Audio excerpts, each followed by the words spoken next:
Oke, selamat pagi teman-teman semuanya. Saya akan membahas saham Bang Arto ya, Bang Jago. Oke, untuk melihat pergerakan harga Bang Jago ini, kita cek dulu ya dari monthly. Seperti ini adalah kondisi harga monthly. Jadi kalau kita lihat eh, dari sekitar bulan Agustus 2019,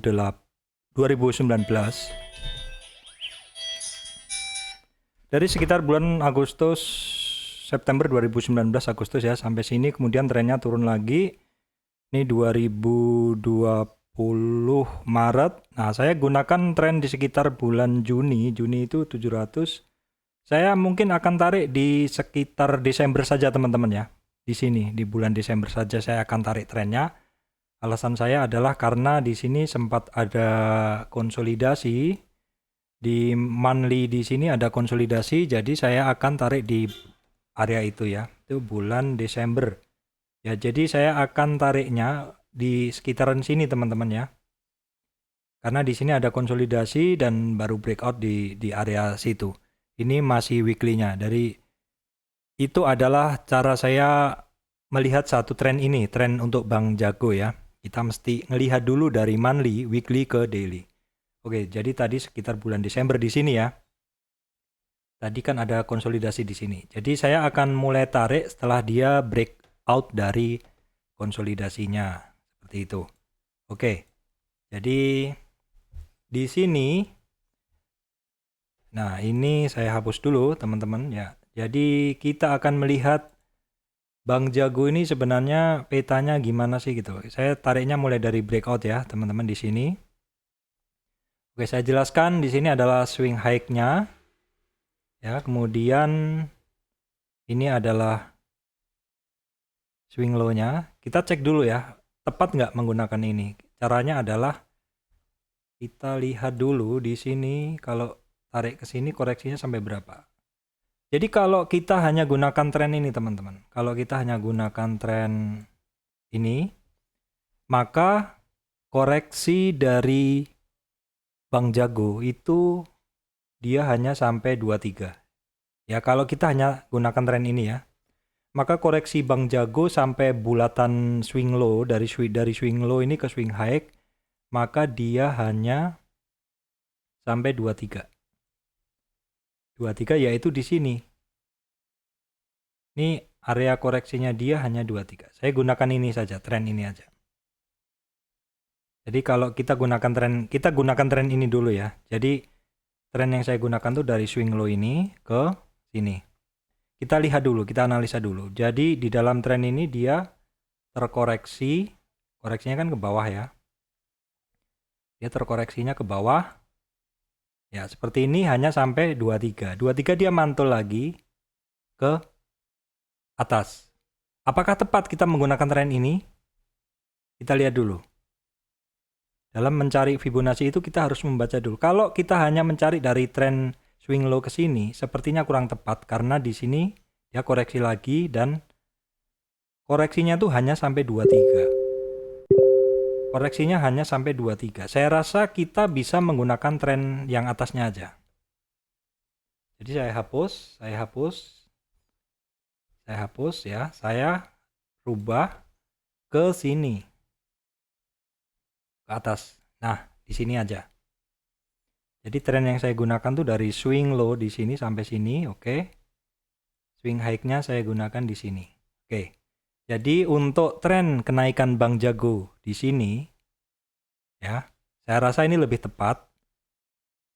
Untuk tren kenaikan dari swing low ke sini, kemudian ke swing high, itu koreksinya Bang Jago itu di area sini. Jadi di retracement 23, overshoot sedikit, tetapi tidak sampai ke 38. Jadi Bang Jago ini kalau dia koreksi sampai 23, ya, misalnya 23 dia mantul lagi ke atas, nih ke sini. Jadi naik, koreksinya hanya sampai 23, mantul ke atas, itu berarti trennya dia kuat, masih berlanjut. Ataupun seandainya Bang Jago itu, dia koreksinya dari tren naik ini koreksinya sampai 38 di sini.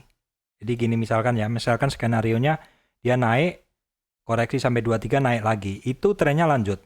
Kuat sekali. Atau misal pun dia koreksinya sampai 38, maka dia naik lagi, itu kuat sekali. Ini skenario pertama ya, jadi koreksi hanya sampai 23 dan 38. Tetapi misalkan dia tidak kuat di 38, itu peluang terbukanya itu di 50, bahkan bisa sampai 61. Peluang terbukanya. Kalau tidak kuatnya itu bentuknya price action-nya adalah Black Marubozu ataupun candle penuh turunnya sangat pede, jadi open langsung turun sampai close-nya juga lows-nya, maka kemungkinan besar akan di sini. Itu skenario juga ya. Jadi kalau di sini kan kalau nggak kuat di 38 koreksinya ke 61. 61 itu berarti kalau misal naik target teman-teman jual pertama di sini. Di yang 38. Kalau lebih dari itu ya dia akan melanjutkan seperti itu. Ini saya kasih warna lain yang berbeda karena ini masih sama di atas. Karena untuk target saya gambarkan sendiri deh. Saya gambarkan sendiri biar jelas. Saya kasih warna hijau aja di sini. Nah, jadi akan saya ceritakan lagi biar teman-teman jelas. Nah, jadi kalau misalkan dia 38 nggak kuat di sini di bawah, dia kan bisa sini. Jadi karena melewati 50 ya berarti 50 kan bisa dapat dan 61 bisa dapat. 61 bisa dapat tuh di sini. Ini ada area demand. Nah, kalau mantul ya minimal teman-teman target buangnya di 38. Ini dua skenario teman-teman ya. Dua skenario. Kalau koreksinya hanya sampai 23 dan 38, maka kemungkinan besar lanjut ke atas.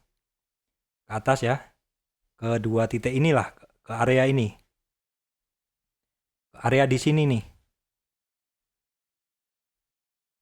Nah, ke area di atas nih ya.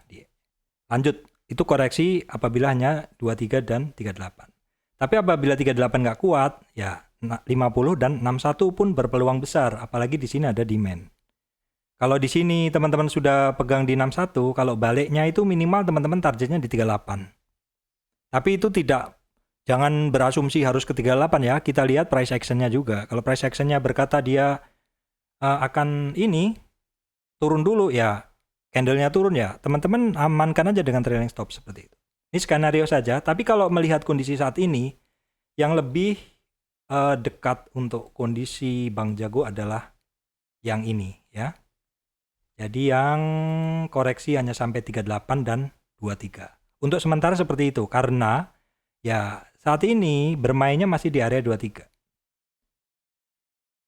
Ini bank ini masih ini ya istilahnya sentimennya masih kuat. Jadi pergerakannya juga masih aktif. Selama masih di 23 dan 38, ini bank masih tren kuat. Seperti itu teman-teman untuk bahasan saya untuk Bank Jago. Supportnya saat ini di 9835, resistnya di tertingginya di 11.960. Oke, demikian dari saya, Surya MS Trade and Investment. Terima kasih teman-teman yang sudah mengikuti ulasan ini.